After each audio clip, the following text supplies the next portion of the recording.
আমার নাম সুবীর দত্ত। আমি বালিগঞ্জ পার্কে থাকি, কাজ করি করবেট মারিস কোম্পানিতে। আমি এসেছি আমার দাদার ব্যাপারে। আমার দাদা নিহার দত্ত একসময় বায়োকেমিস্ট্রিতে খুব নাম করেছিলেন। আমেরিকার মিশিগান ইউনিভার্সিটিতে ভাইরাস নিয়ে গবেষণা করছিলেন। তারপর ধরুন বছর 20 আগে ল্যাবরেটরিতে একটা এক্সপ্লোশন হওয়ার ফলে দাদার প্রাণ নিয়ে টানাটানি হয়। শেষে ওখানকার এক ডাক্তার দাদাকে প্রাণে বাঁচিয়ে দেন ঠিকই, কিন্তু দাদা ছুটও বাঁচানো যায়নি। অন্ধ হয়ে যান? একেবারেই। সেই অবস্থাতেই দাদা দেশে ফিরে আসেন। তার গবেষণাও তো তাহলে শেষ হয়নি? না, সেই দুঃখেই দাদা হয়তো প্রায় মাস দুয়েক কারোর সঙ্গে কথা বলেননি। আমরা তো ভেবেছিলাম মাথাই খারাপ হয়ে গেছে। এখন মোটামুটি স্বাভাবিক। বলেন ওর একটা কাজ এখনো অসমাপ্ত আছে, সেটা শেষ করবার জন্যই বেঁচে থাকতে হবে। আবার নতুন করে রিসার্চ করবেন এই অবস্থায়? ঠিক জানি না। বিজ্ঞানে উৎসাহ আছে বোঝা যায়। একটি ছেলেকে রেখেছেন সেক্রেটারি গোছের, সেও বায়োকেমিস্ট্রির ছাত্র। তার কাজ হচ্ছে ম্যাগাজিন থেকে সায়েন্সের উপর আর্টিকেল পড়ে শোনানো, তারপর কাটিংস ফাইল করা, এই সব লেখালেখি ইত্যাদি। ইনকাম? কার? দাদার। বায়োকেমিস্ট্রির উপর একটা বই বেরিয়েছিল আমেরিকা থেকে, তার রয়্যালটি বাবদে বেশ কিছু টাকা পান। ব্যাংক অ্যাকাউন্ট আছে? মানে চেক সই করা তো? হ্যাঁ, ঠিকই ধরেছেন। যাবতীয় টাকা আমার নামেই আসে, আমার অ্যাকাউন্টেই জমা পড়ে। আমি চেক কেটে টাকাটা তুলে দাদাকে দিই। এবারে ঘটনাটা কি বলুন তো, যার জন্য আমার কাছে এসেছেন?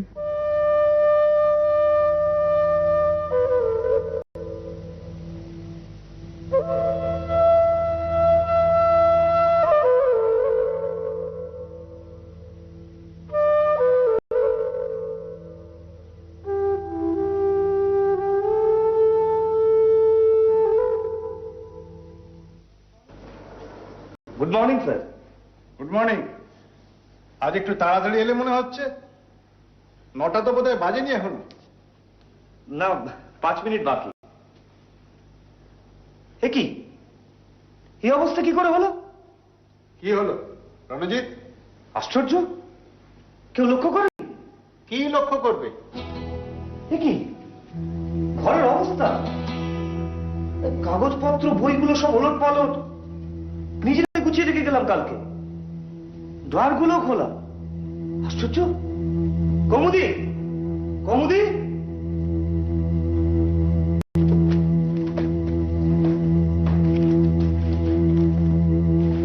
কি হলো দাদা? এই যে রঞ্জিত, কি ব্যাপার? বুঝতে পারছি না, ঘরের অবস্থাটা একবার দেখুন। নিশ্চয়ই চোর ঢুকেছিল রাত্রে। সে কি? কিরে কৌমুদি, টের পাসনি? আমি তো দরজার গোড়ায় শুয়েছিলাম, আমাকে ডিঙিয়ে। আলমারিটা দেখো।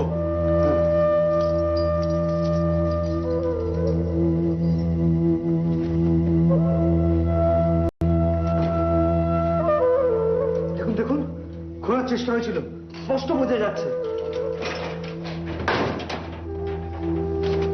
যাক, কিছুই খাওয়া যায়নি। খামটা? টাকা আর খাম দুটোই আছে। খামটায় কি আছে? দাদা গবেষণার যাবতীয় কাগজপত্র, খামটা সিল করা আছে। টাকা কত ছিল? 10,000 টাকার 3টে বান্ডিল, আর লুজ ধরুন 3,000 টাকা মতো। 33,000 টাকার মতো। আপনাদের কাউকে সন্দেহ হয়? দেখুন, বাড়ির যেসব দারোয়ান চাকর সব আছে সবই পুরনো বিশ্বাসী লোক। তাদের সন্দেহ করা, সত্যি কথা বলতে কি, আমাদের বাড়িতে দুটো ভাড়াটে আছে, সেই দুটোকে আমার একদম পছন্দ নয়। একটা হলো সুকুয়ানি, তার সম্বন্ধে লোকে বলে এই লোকটা একদম সুবিধের নয়, পুলিশেরও নাকি ওর উপর নজর আছে। অন্যজন মিস্টার দস্তুর, লোকটা এত অতিরিক্ত রকমের চাপা যে সেটাই সন্দেহজনক। এছাড়া অবশ্য আরেকটা ব্যাপার আছে। আমার মানে আমার ছোট ছেলে, সে একেবারে সমস্ত সংস্কারের বাইরে চলে গেছে। বয়স কত? 23। কি করে? জুয়ো, নেশা, রাজানি, গুন্ডাবাজি সবকিছুই আছে। এর মধ্যে 3বার পুলিশের খপ্পরেও পড়েছে। আমাকে গিয়ে ছাড়িয়ে আনতে হয়েছে। চোর যেদিন আসে সেদিনও বাড়িতে ছিল? হ্যাঁ, রাত্রে খেতে এসেছিল, তাও রোজ আসে না। তারপর থেকে তো আর দেখিনি। ঠিক আছে মিস্টার দত্ত, আজ বিকেল 5:30 নাগাদ আমি আপনাদের বাড়িতে যাব, থাকবেন কি? হ্যাঁ নিশ্চিত হবো, অনেক ধন্যবাদ। এখানে আমাদের ঠিকানা আছে। আজকে তাহলে উঠি, নমস্কার। নমস্কার।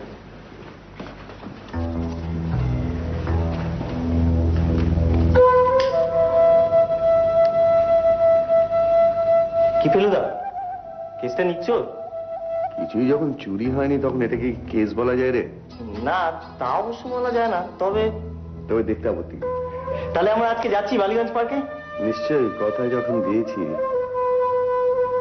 তার আগে অবশ্য একবার নিহার দত্ত ভাইরাস নিয়ে রিসার্চ, এক্সপ্লোশন, ব্লাইন্ডনেস। হ্যাঁ, কিন্তু সে তো একা ছিল না। একা ছিল না মানে? হ্যাঁ, দাঁড়াও, আমার যতদূর মনে পড়ছে পেলু তার তো একজন পার্টনার ছিল। আচ্ছা,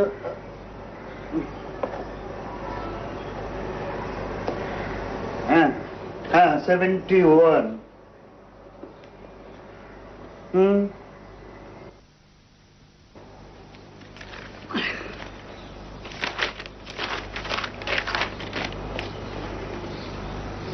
হ্যাঁ, এই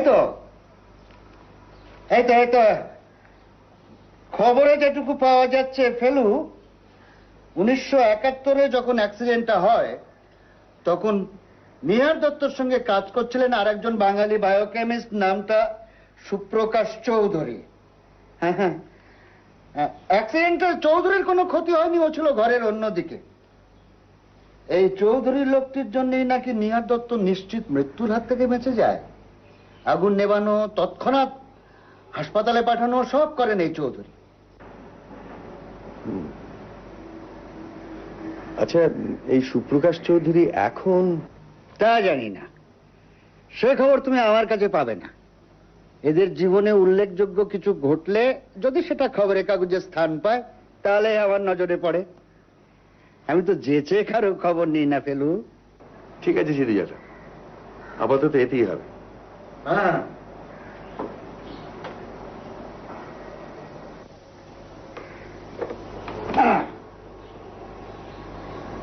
হ্যালো,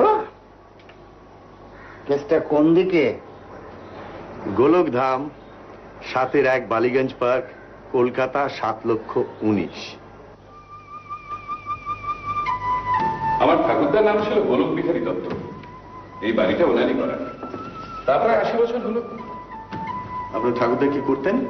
উনি কেমিক্যাল ইনস্ট্রুমেন্ট ম্যানুফ্যাকচার করতেন। ওনার মারা যাওয়ার পর বাবা ব্যবসাটা চালাবার চেষ্টা করেছিলেন, পারেননি, বন্ধ হয়ে যায়। তা প্রায় 30 বছর হলো।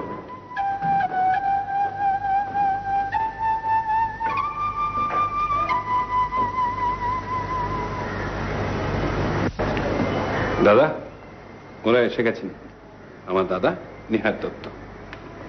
নমস্কার। নমস্কার। আপনি বসুন।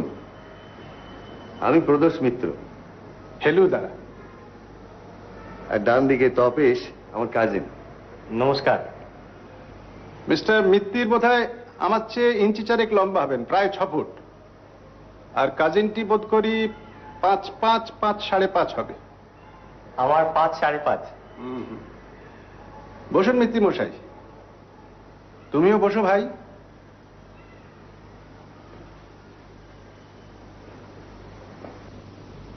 আপনি কি একাই রিসার্চ করছিলেন না কোনো পার্টনার ছিল? পার্টনার ছিল না, একজন অ্যাসিস্ট্যান্ট ছিল, সুপ্রকাশ চৌধুরী। সেও আমেরিকাতেই পড়াশোনা করেছিল। তিনি এখন কোথায় বা কি করছেন সে খবর জানেন? না। অ্যাক্সিডেন্টের পর তিনি আপনার সঙ্গে কোনো যোগাযোগ রাখেননি? না না। বিস্ফোরণটা কি অসাবধানতার জন্য হয়েছিল? আমি সজ্ঞানে কখনো অসাবধান হইনি। চা। লোডশেডিং। কদিন ধরে ঠিক এই সময়টা আলোটা যাচ্ছে। অবশ্য বেশিক্ষণ থাকবে না, মিনিট 10-এর মধ্যে এসে যাবে। কোমদি, কোমদি। বাতি গেল বুঝি। এতে ওই সে আমার এখন কিছু আসে যায় না। আচ্ছা, একটা কথা, আপনার নোটস যদি অন্য কোনো বায়োকেমিস্টের হাতে পড়ে তাহলে সেটা তার পক্ষে কি লাভজনক হতে পারে? নোবেল প্রাইজটাকে যদি লাভ বলে মনে করেন তাহলে হবে বই কি। আচ্ছা, আপনার কি মনে হয় এইসব কাগজপত্র চুরি করার উদ্দেশ্যে কি চোর আপনার ঘরে ঢুকেছিল? সেরকম মনে করার কোনো কারণ নেই। আর একটা প্রশ্ন, আপনার এই নোটসের কথা আর কে কে জানে? বৈজ্ঞানিক মহলে অনেকেই এটার অস্তিত্ব অনুমান করতে পারে। আর জানে আমার বাড়ির লোকেরা, আর আমার সেক্রেটারি রণজিৎ। বাড়ির লোক বলতে কি ভাড়াটেদের কথা বলছেন? তারা কি জানে না জানে তা আমি জানি না। এরা ব্যবসাদার মানুষ, এদের কোনো ইন্টারেস্ট না থাকারই কথা। অবশ্য আজকাল তো সবকিছু নিয়েই ব্যবসা চলছে, এ ধরনের কাগজপত্র নিয়েই বা চলবে না কেন? আর বিজ্ঞানী হলেই তো আর ধর্মপুত্র যুধিষ্ঠির হয় না।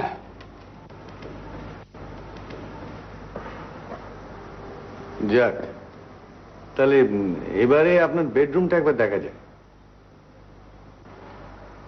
এসো রণজিৎ, এসো। এই হলো রণজিৎ, দাদার সেক্রেটারি প্রদোষ মিত্র। নমস্কার। নমস্কার। কে জিতলো? আগে আপনার পকেটে খেলার টিকিট, মুখটাও একটু রোদে পড়া, ফেডারেশন কাপের খেলা দেখে এলেন, এটা অনুমান করা কি খুব কঠিন? ইস্ট বেঙ্গল। চলুন একবার নিহারবাবু শোবার ঘরটা দেখে আসি। সুবীর, তুমি এদের নিয়ে যাও, আমি একটু পরে আসছি। আসুন।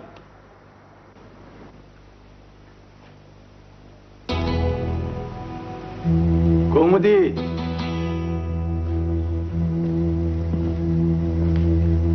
এই হলো সেই আলমারি। এর চাবিটা কোথায়? এই যে টাকা কড়ি, গবেষণার কাগজ সব এর মধ্যেই থাকে তো? হ্যাঁ। একবার খুলুন তো।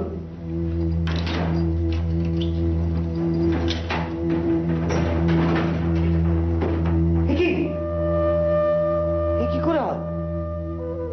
4টে বান্ডল করা 100 টাকার নোট, সব মিলিয়ে প্রায় 33,000 টাকা। আর গবেষণার কাগজ?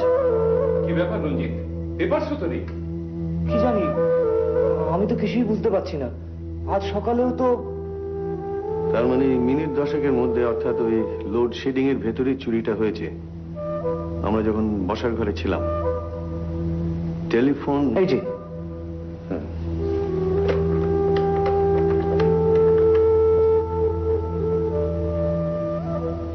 মিস্টার বক্সি, আমি প্রদোষ মিত্র বলছি। শুনুন, একটা বার্গলারির কেস। অ্যাড্রেস হচ্ছে গোলকধাম, 7-1 বালিগঞ্জ পার্ক। হ্যাঁ, 7-1। না না, আমি কোনো ইনভেস্টিগেট করিনি। ছিল একটা আলমারির ভেতরে 1033 টাকা ছিল, আর সেই সঙ্গে একটা সিল করা খামে কিছু মূল্যবান রিসার্চের কাগজপত্র। হ্যাঁ, এই গোলকধাম থেকে মিস্টার সুবীর দত্ত, হ্যাঁ সুবীর দত্ত গিয়ে আপনার কাছে ডায়েরি করে আসবে। আচ্ছা, হ্যাঁ হ্যাঁ, কাল সকালে দেখা হবে।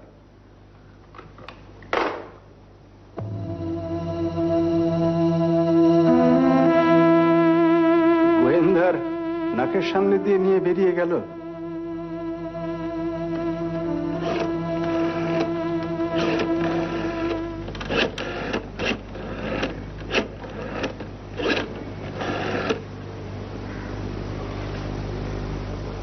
হ্যালো, কে ফেলু?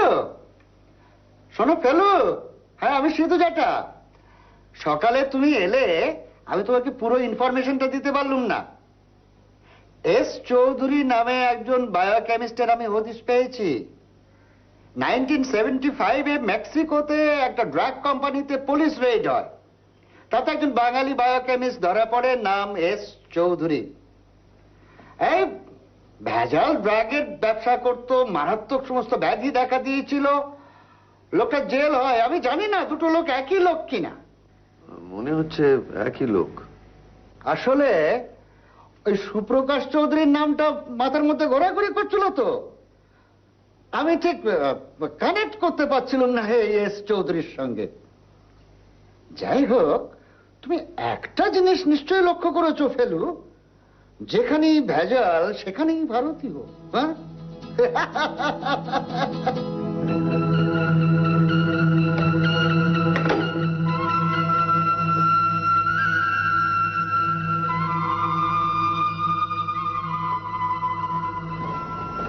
দাদার সঙ্গে হয়তো নিজেই দেখাতে যাবে, এক্ষুনি মর্নিং ওয়াক সেরে ফিরবেন। এই যে ঘরটা, এটাতে মিস্টার দস্তুর থাকেন। আগে আমার বড় ছেলে থাকতো, এখন জার্মানিতে সেটেল। আর ওই পাশে মিস্টার সুখানির ফ্ল্যাট, ওটা এন্ট্রেন্সটা অবশ্য পেছন দিক দিয়ে। ও, তাহলে আগে গিয়ে মিস্টার দস্তুরের সঙ্গে কথা বলি। না, ঘরে নেই, থাকলে দরজা খোলা থাকতো। রাত্রেও মশাই দরজা খুলে রেখে শোয়। চোরের ভয় নেই? না, বাইরের মেন গেট তো বন্ধই থাকে। আর তাছাড়া উপরে তো এক আমরাই আছি, আর তো কেউ থাকে না।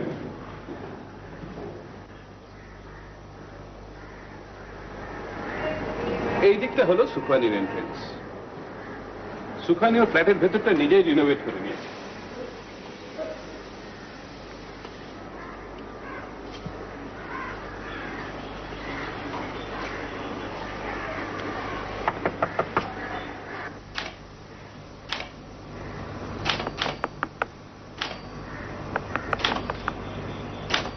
কামিং।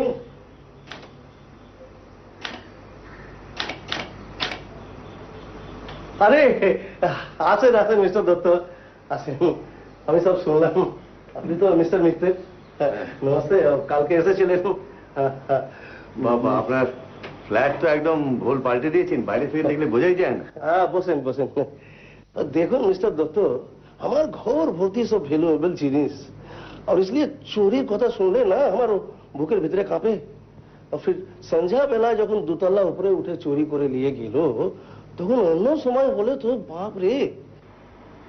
আচ্ছা, ওই সময় আপনি কি বাড়ির কম্পাউন্ডের ভেতরে বা আশেপাশে অপরিচিত কাউকে দেখেছিলেন? নেই, অন গুড। সিঁড়ির পেছনের দিক থেকে কোনো শব্দ টব্দ পেয়েছিলেন? বিলিভ মি, কোনো শব্দ পাইনি। আরে ফির পেলে না বলবো কেন? আপনি কি বাহারের কারোর উপরে সন্দেহ করেন? না, কেন বলুন তো? আপনারা মিস্টার দস্তুরের সঙ্গে কথা বললেন কি? He is the most peculiar character. আমি জানি কি আমার প্রতিবেশী সম্বন্ধে এইরকম কথা বলা অনুচিত, ফিরবি আমি মজবুর হয়ে বলছি কি এমন অসভ্যের মতো নাক ডাকে না कि और हमारा विश्वास वो शब्द ऊपरे वो दोतला तक भी पहुंचे जाए। कि मिस्टर दत्त, কিছু ভুল বললাম কি? আর বললে বিশ্বাস করবেন কি না জানি না, পরিচয় হবার পর থেকে আমার কাছে ও মিস্টার দস্তুর মাঝে মাঝে এই টাইপরাইটারটা উধার নিতে আসে। আর যখনই আসে তখন আমার এই জিনিসগুলোর দিকে এমন ভাবে দেখে না কি ব্যাপারটা আমার একদম ভালো লাগে না। আর শুনলাম কি ওনার নাকি ইলেকট্রিক্যাল গুডসের ব্যবসা। যারা সোচেন अरे बाबा, यदि यही होबे तो अपना घर के लिए एक बैटरी लैंप और एक पंखा बंदोबस्त कर लेना केनो। हाँ, बुझले कि ना, पूरा ব্যাপারটা ही সন্দেহজনক। ঠিক আছে মিস্টার সুখানি, আজ আমরা উঠি। হ্যাঁ, ওই সন্দেহজনক কিছু দেখলে মিস্টার দত্তকে জানাবেন। হ্যাঁ জরুর।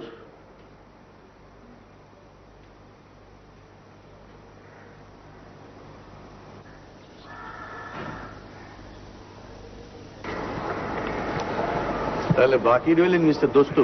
আগে হ্যাঁ, আরে ওই তো মিস্টার দস্তুর। খবরটা ওকে দিন তো। মিস্টার দস্তুর,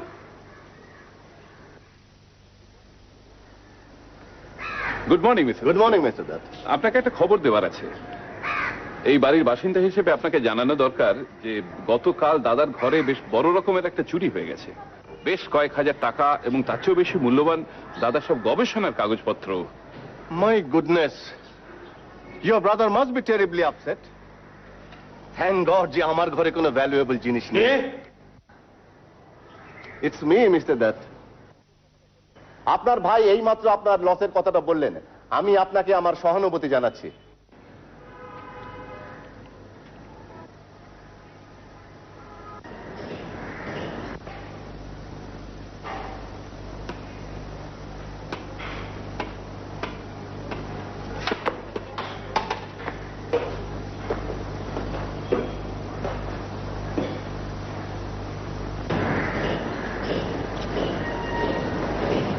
আলাপ করে দিই, ইনি প্রদোষ মিত্র, প্রাইভেট ডিটেকটিভ। নমস্কার। আর ও হলো ওনার কাজিন।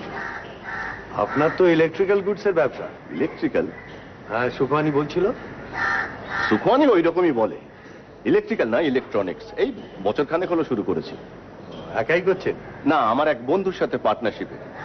জার্মানিতে একটা কম্পিউটার ম্যানুফ্যাকচারিং কোম্পানিতে কাজ করতাম। বন্ধু লিখলো এখানে চলে আসতে। টাকা ওর, আমি জোগাচ্ছি অভিজ্ঞতা। কবে এলেন কলকাতায়? গত নভেম্বরে। বন্ধুর বাড়িতে ছিলাম মাস তিনেক, তারপর এখানে চলে আসি। মিস্টার মিটার, একটা কথা না বলে পারছি না। আমার নেক্সট ডোর নেবারটি কিন্তু খুব সিধে লোক নয়। ওর ঘরে নানা রকম গোপন কারবার চলে। আপনি কি করে জানলেন? যে লোক জল দিয়ে খাম খুলে অন্যের চিঠি পড়ে আবার সেই চিঠি খামের মধ্যে পুরে আটা দিয়ে সেটে ফেরত দেয়, সে লোকটা কি বিশ্বাসযোগ্য? Sorry, I am the last man to accept it. আমি ওকে অনেকদিন ধরে ওয়াচ করে দেখেছি। একটা কথা মিস্টার দত্ত, এরপর ও কোনোদিনই যদি আমার চিঠি খোলে, আমি কিন্তু ওকে ছেড়ে কথা বলবো না। চলুন মিস্টার দত্ত, আপনার দাদার সঙ্গে একবার দেখা করে। হ্যাঁ, চলুন। চলি মিস্টার দত্ত, প্রয়োজন হলে আবার দেখা হবে।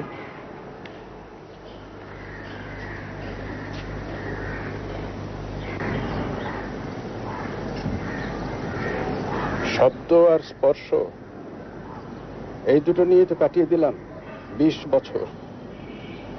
আর স্মৃতি, কি হতে পারতাম, কি হলাম না। লোকে বলে দুর্ভাগ্য, আমি তো জানি সব ভাগ্য টাগ্য কিছু নয়। আপনি সেদিন জিজ্ঞেস করছিলেন না বিস্ফোরণটা অসাবধানতার জন্য হয়েছিল কিনা? আজ আপনাকে বলছি মিস্টার মিত্তির, সমস্ত ব্যাপারটা ঘটানো হয়েছিল আমার শ্রম পণ্ড করার জন্যে। ঈর্ষা যে মানুষকে কত নিচে নামাতে পারে, আপনি গোয়েন্দা সেটা ভালোই বুঝবেন। তার মানে আপনার ধারণা সুপ্রকাশ চৌধুরী এই বিস্ফোরণের জন্য দায়ী? আবার কি? কিন্তু আপনাকে চিরকালের জন্য অসহায় করে দিয়ে তারই বা কি লাভ হলো? সে কি ভেবেছিল আপনার গবেষণার কাগজপত্রগুলো হাতিয়ে নিয়ে সেই গবেষণা চালিয়ে নিজের নাম কিনবে? নিশ্চয়ই তাই, কিন্তু তার সে ধারণা ভুল। আমাকে ছাড়া এগোনোর পথ ছিল না তার। আপনার টাকার কথা জানি না, সেটা হয়তো পুলিশের পক্ষে উদ্ধার করা আরো সহজ হবে, কিন্তু আমার উপস্থিতিতে আপনার মূল্যবান কাগজপত্র চুরি হয়ে গেল, এটা আমি ঠিক মানতে পারছি না। ওগুলো উদ্ধার করার আমি আপ্রাণ চেষ্টা করব। নমস্কার। শুনুন,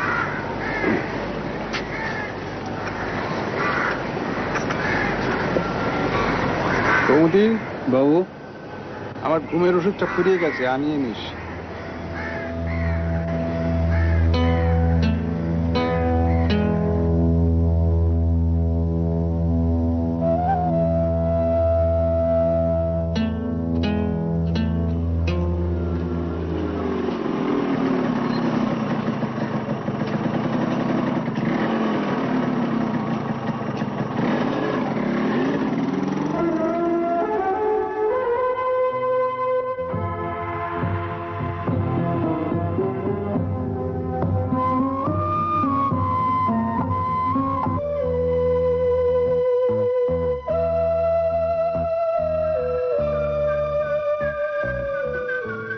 এদিকে শোনো। কিভাবে? কাল সন্ধেবেলা তোমার জেঠুর ঘর থেকে 33,000 টাকা আর গবেষণার সমস্ত কাগজপত্র চুরি হয়ে গেছে। সো তোমায় জানাবার দরকার, তাই জানালাম। জানলাম, হোয়াট নেক্সট? আমাকে কি সন্দেহ করা হচ্ছে নাকি? সেটা মিস্টার মিত্র বলতে পারেন, প্রদোষ মিত্র, প্রাইভেট ইনভেস্টিগেটর। ও, তাহলে তো আমার বায়োডাটাটাও জেনে গেছেন নিশ্চয়। না, আমি শুধু বলেছি তুমি সারা সন্ধে বাড়ির বাইরে ছিলে, শুধু বিকেল বেলা একবার দেখা গেছে। I see. বেশ,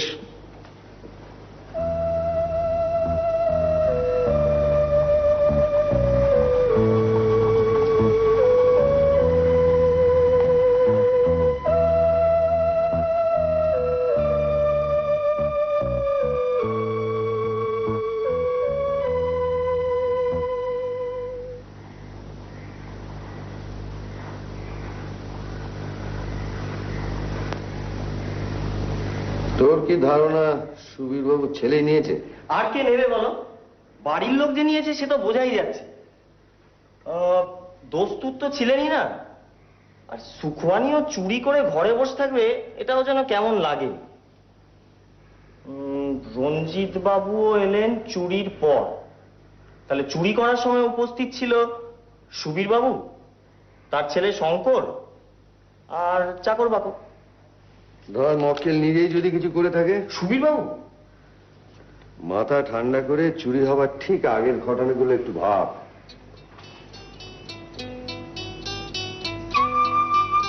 আমরা বৈঠকখানায় বসে আছি, এমন সময় লোডশেডিং। মনে পড়েছে ফেলুদা, লোডশেডিং হওয়ার সঙ্গে সঙ্গে সুবীরবাবু বেরিয়ে গেলেন চাকরকে ডাকতে। তবে ভেবে দেখ, এই একটি লোক সম্বন্ধে কিন্তু আমরা প্রায় কিছুই জানি না। তার উপরে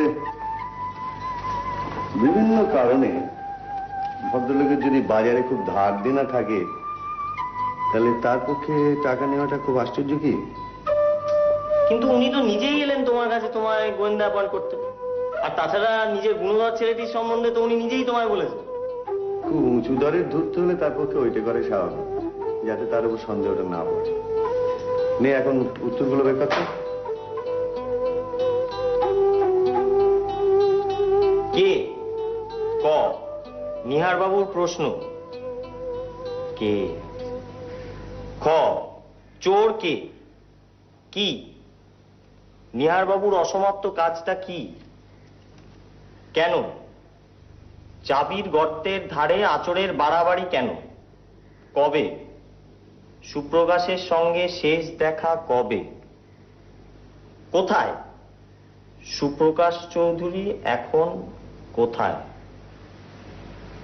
এবারে কি মনে হচ্ছে? খুবই জটিল। ডাক্তার,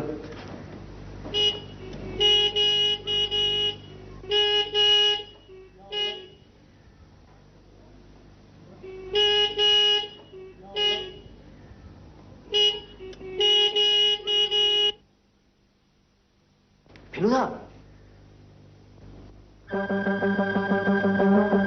শুনুন মশাই, বাবা আমার বিষয়ে আপনাকে কি বলেছে তা আমি জানি না, শুধু এইটুকু বলে দিচ্ছি, আমার পেছনে ওই টিকটিকি লাগিয়ে কারোর বাপের 7 দিনে কিছু করতে পারে। আপনাকে আমি ওয়ার্নিং দিচ্ছি, আমি কিন্তু একা নই, আমাদেরও গ্যাং আছে। বেশি ওস্তাদি করলে পস্তাবেন। বাপের নাম ভুলিয়ে ছেড়ে দেবো বলে দিলাম।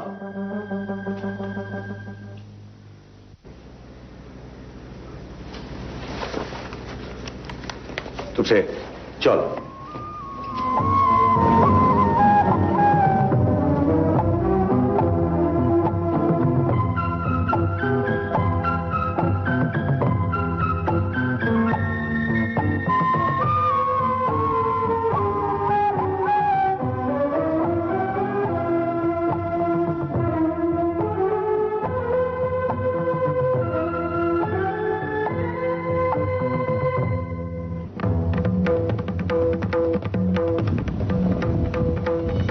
চালিয়ে যান ভাই একটু।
লজ।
হ্যালো, হ্যাঁ বলছি।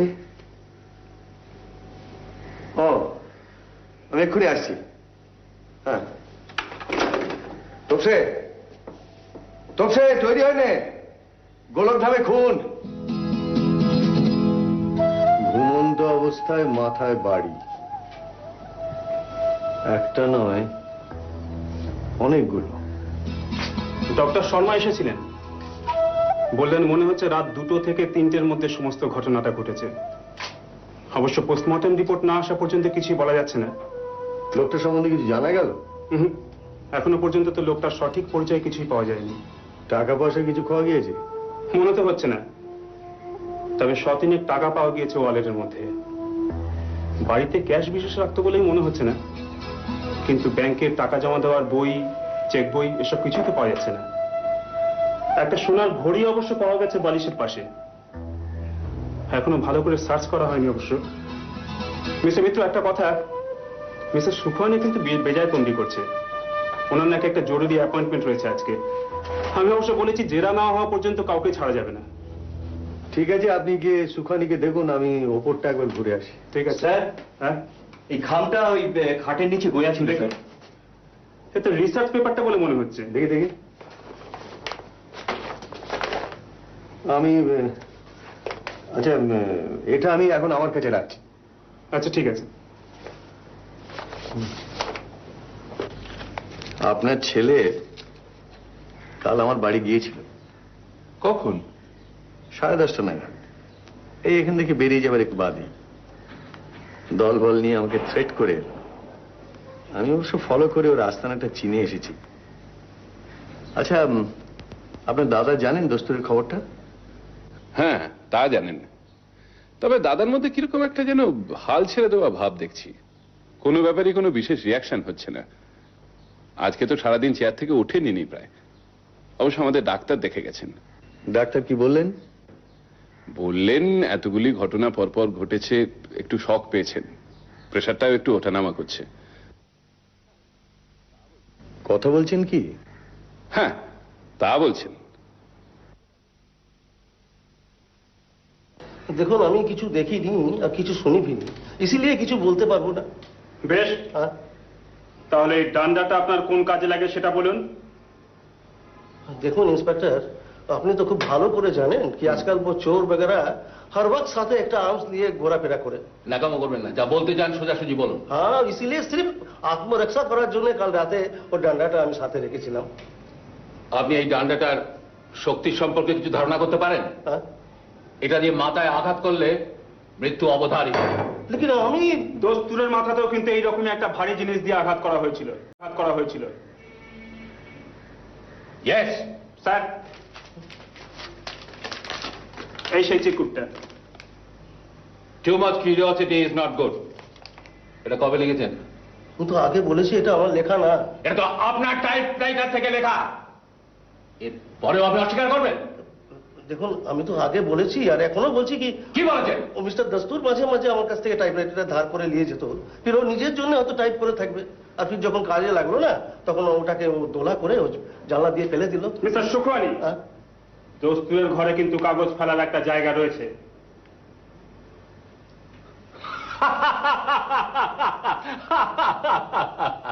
সুতরাং আপনার যুক্তিটা আমরা মানছি না।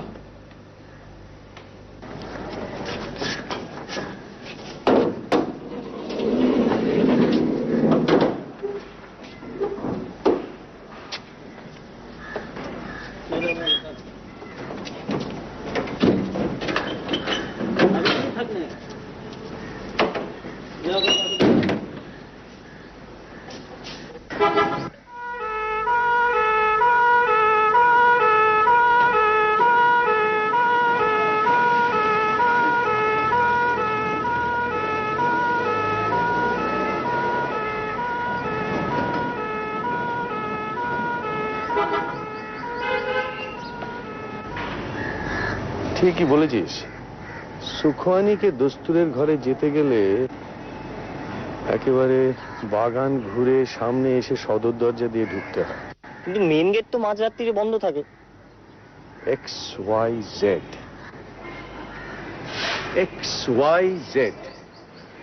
X হচ্ছে গবেষণার কাগজ, Y হচ্ছে টাকা, আর Z হচ্ছে খুন। এখন কথা হচ্ছে এই তিনটি কি একই সূত্রে গাঁথা না তিনটে আলাদা?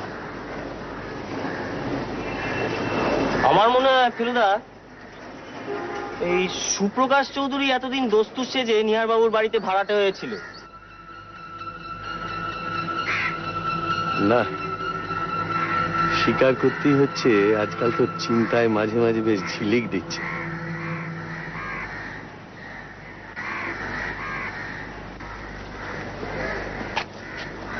এসো মিত্র। বলুন মিস্টার বক্সি। দস্তুরের একটা জুতোর গোড়ালিতে চোরা খুপড়ির মধ্যে আমেরিকান ডলার আর জার্মান মার্ক সব মিলিয়ে প্রায় 17,000 টাকার মতো পাওয়া গেছে। এমনি কাগজপত্র বা যা দলিল পাওয়া গেছে তাতে এমন একটা কিছু ধারণা করা যায় না ওর সম্বন্ধে। আর এই ইলেকট্রনিক্সের দোকানের সন্ধান কিছু পাওয়া যায়নি, আর বন্ধু বান্ধবেরও কোনো হদিশ পাওয়া যায়নি।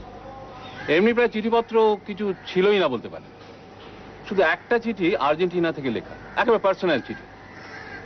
এ থেকে একটা জিনিস প্রমাণ হয় যে at one point of time লোকটি দক্ষিণ আমেরিকা ছিল। Thank you mister Bakshi.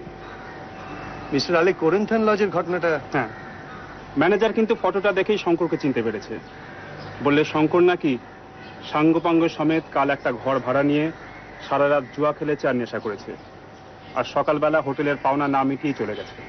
তাহলে এটা প্রমাণ হলো যে শঙ্কর খুনটা করেনি, কারণ সেই সময় তো তার অন্য অ্যালিবাই ছিল। রঞ্জিত বাবু, আমায় ডেকেছিলেন? হ্যাঁ, আপনাকে একটু দরকার আছে। বসুন না, বসুন।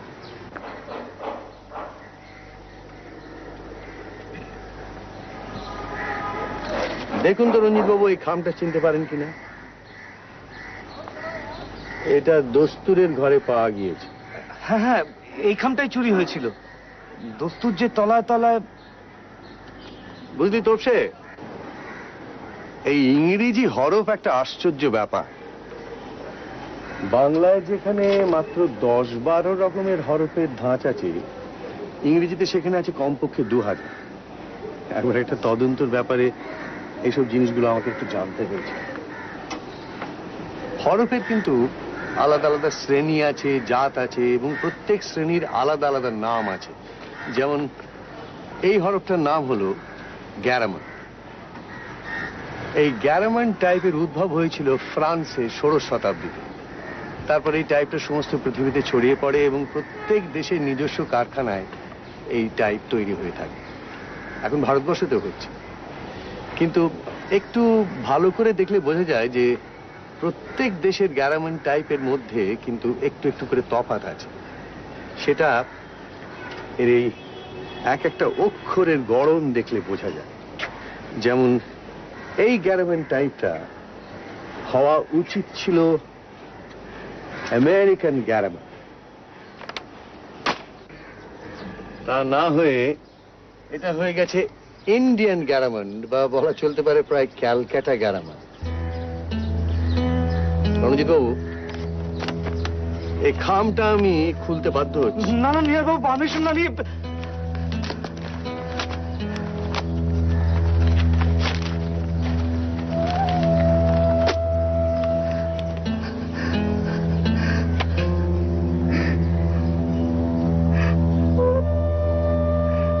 রণজিৎ বাবু, গত পরশু সকালে এসে চোর আসার যে ইঙ্গিতটা আপনি করেছিলেন সেটা আসলে ছিল একটা ধাপ্পা। আসলে ওই রাত্রিরে চোর আসার ধারণাটা প্রচার করার আপনার দরকার ছিল, কেননা সেই সময় আপনি নিজেই চুরি করার জন্য তৈরি হচ্ছিলেন এবং সন্দেহটা যাতে আপনার উপর গিয়ে না পড়ে সেটা দেখা তো আপনার পক্ষে জরুরি ছিল না। আমার বিশ্বাস সকালে এই ধাপ্পাটা দিয়ে তারপর দুপুর বেলায় কোনো সময় সুযোগ বুঝে আপনি আলমারিটা খোলেন এবং দুটি কাজ সারেন। তার মধ্যে একটি হলো 33,000 টাকা এবং নিহার বাবুর নোটস গুলো হস্তগত করা, এবং মনে হচ্ছে এই খামটা তখন তৈরি ছিল না, পরে কালকে আপনি এটাকে ছাপিয়ে নিয়েছেন।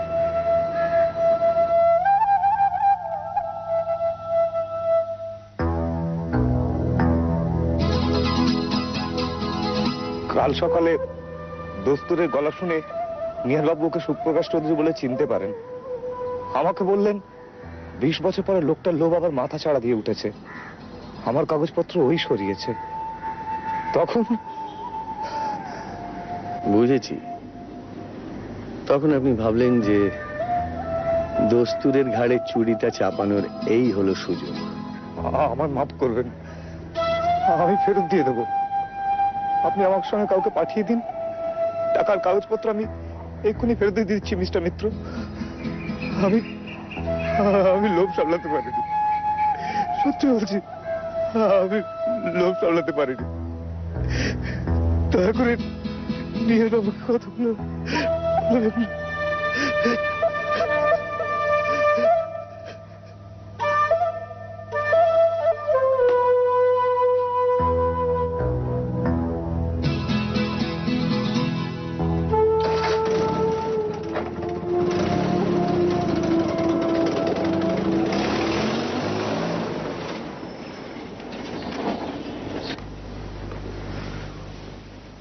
আসতে পারি মিস্টার দত্ত?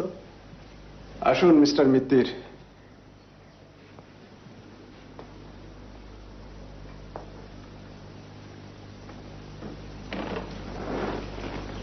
বলুন কি বলতে চান?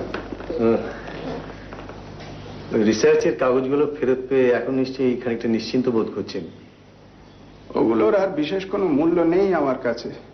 আপনার কাছে না থাকতে পারে, আমাদের কাছে তো রয়েছে, অন্তত বিশ্বের অনেক বিজ্ঞানীর কাছে আছে। সে আপনারা যা ভালো বোঝেন করবেন। আর কিছু বলবেন? হ্যাঁ, একটা প্রশ্ন ছিল, কথা দিচ্ছি এরপরে আর বিরক্ত করব না। বিরক্তি আর করবেন কি করে? বিরক্তির অনেক ঊর্ধ্বে চলে গেছি যে আমি। তাহলে বলি, কালকে 10টা ঘুমের ওষুধ আনিয়েছিলেন, আজও দেখছি সেই 10টাই রয়েছে, তাহলে কি কাল ঘুমের ওষুধ খাননি? না, খাইনি, আজ খাবো। আচ্ছা, আমরা তাহলে আসি। দাঁড়ান,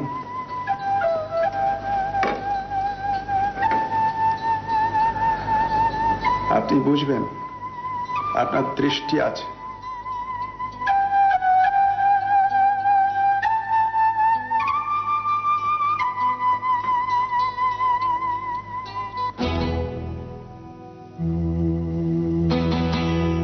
সুখুয়ানিকে অনেক জেরা করেও কোনো কুল কিনারা পাওয়া গেল না।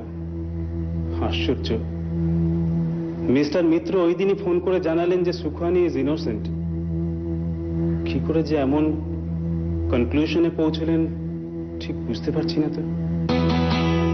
এই ঘটনার ঠিক দুদিন বাদেই দাদা উইল করে তার সমস্ত জমানো টাকা আর গবেষণার কাগজপত্র ওর সেক্রেটারি রঞ্জিত বন্দ্যোপাধ্যায়কে দিয়ে দিয়েছেন। কিন্তু রহস্য তবু রহস্যই থেকে গেল। মিস্টার দস্তুরকে খুন করলো কে? আমি কি বলবো, বাবু সত্যি একজন দেবতা, তা না হলে আমার মতো একজন অপরাধীকে টাকা গবেষণার কাগজটা ফেরত নিয়ে আমাকে রেহাই দিয়েছেন প্রদোষবাবু আর মিস্টার বক্সি। এমনকি সমীর বাবুও কিছু করেননি, নিহারবাবুকে ঘটনাটা জানাননি পর্যন্ত। তবে রামায়ণ তো পড়েছিস, অন্ধমুনির ছেলে কি করে মারা গিয়েছিল বলতো? ওই তো অন্ধমুনির ছেলে নদীতে জল তুলতে গেছিল কলসিতে করে, অন্ধকারে দশরথ ভাবলো বুঝি হরিণ জল খাচ্ছে, ব্যাস উনি শব্দবেদী বান ছুড়ে ছেলেটিকে মেরে ফেললেন। গুড। অন্ধকারে লক্ষ্য ভেদ করার ক্ষমতা ছিল পুরাকালে রাজা দশরথের, আর একালে গোলকধামের নিহার বাবু। তোর মনে পড়ে রণজিৎ বলেছিল যে গলা শুনি নিহার বাবু দস্তুরকে সুপ্রকাশ বলে চিনতে পেরেছিলেন, আর যে মুহূর্তে চিনতে পারেন সেই মুহূর্ত থেকে শুরু হয়ে গেল তার পরিকল্পনা মাফিক কাজ। রাত্রি জাগতে হবে বলে সেদিন ঘুমের ওষুধ খাননি তিনি। সবাই যখন ঘুমে অচেতন তখন খালি পায়ে সিঁড়ি দিয়ে নেমে সোজা চলে গিয়েছিলেন দস্তুরের ঘরে, মানে সুপ্রকাশের ঘরে। ওই ঘরটা এক সময় সুবীরবাবুর বড় ছেলে থাকতো, তো ভাইপোর ঘর চিনে নিতে তার কোনো অসুবিধা হয়নি। হাতে ছিল অস্ত্র, রূপো বাঁধানো জবর লাঠি। তো মনে আছে নিশ্চয়ই দস্তুরের নাক ডাকতো। তার মানে কোন ঘরে সে শুয়ে আছে বা ঘরের কোনখানটায় সে শুয়ে আছে, বালিশের কোন দিকে মাথা, কোন পাশ ফিরে রয়েছে, এই সমস্ত নিহারবাবু বুঝতে পেরেছিলেন। শ্রবণ শক্তি আর এত প্রখর, তার আর বেশি জানার দরকারটা কি? আর তার পরের কাজটা তো এক ঘায় না হোক তিন ঘায় হবে। তার মানে এই প্রতিশোধটার কথাই কি নিহার বাবু বলেছিলেন?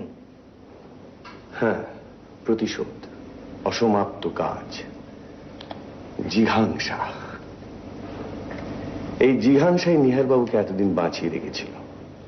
এখন তো তিনি মৃত্যুসজ্জায়, আর সেই কারণে আইনের নাগালের বাইরে।